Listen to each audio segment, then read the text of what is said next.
આજની ખબર પડી ગઈ હતી ભાઈબંધના ખાતે અને અમે પછી રખડવા વયા ગયા. તો આજે આખી રાત હતા અમે ભાઈબંધના ખાતે, કારણ કે અમારે આજે ન્યા હોવાનું હતું. સવારે અમે પરાણે ભર નિંદ્રામાંથી ઉઠી ગયા એટલે અમારો ભાઈબંધ બગાવા ખાતો હતો, એને હારા ચડતી હતી કારણ કે અમે ઊંઘમાં જગ્યા હતા. પછી અમે બજારનું નિરીક્ષણ કરવા માંડ્યા કારણ કે અમારે આ જગ્યા લેવાની હતી એટલા માટે. પછી અમારા મિતભાઈને જોવો તમે બધાનું નિરીક્ષણ કરે છે. ઘેરે જવાનું હતું એટલા માટે અમે લિફ્ટમાં ચડી ગયા અને નીચે ઉતરતા હતા એ પહેલા જોઈ લીધું આપણે કાચમાં થોબડું આપણું. પછી અમારા મિતભાઈ થોડીક ડ્રાઇવિંગ કરી લીધી ને રસ્તો જોતા મને એવું લાગે છે કે અમે ઓફરોડિંગ કરીએ છીએ.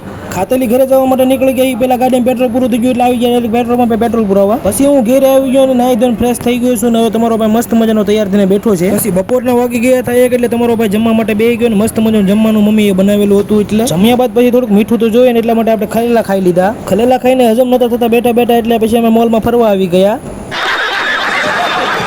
પછી મોલમાં કેટલા મળે ચડી ગયા એ તો મને નથી ખબર. પછી અમે મોલનું થોડુંક નિરીક્ષણ કરવા માંડ્યા કારણ કે મામા વાતો કરતા કે આપણે એક સમય આવો મોલ ઊભો કરશું એમ. પછી મિત્રો માથે આવીને અમે જરાક સુરતનો નજારો જોઈ લીધો. આહા કેવો મસ્ત મજાનું દેખાય છે. આ મને એમ થયું કે બસ અહીંયા જ રોકાઈ જવું છે હવે. પછી મિત્રો થોડી ભૂખ લાગી એટલે પેટનો ખાડો પૂરવા માટે અમે નીચે આવી ગયા. 50 વાળી 3 ફેંકી લઈ લીધી અને મારા મામાએ તો ખાધી નહીં, પછી મારે ખાવી પડી. અને ઘણો દેખાડે છે ફેંકી, જોવો તમે જોઈ તો નહીં હોય.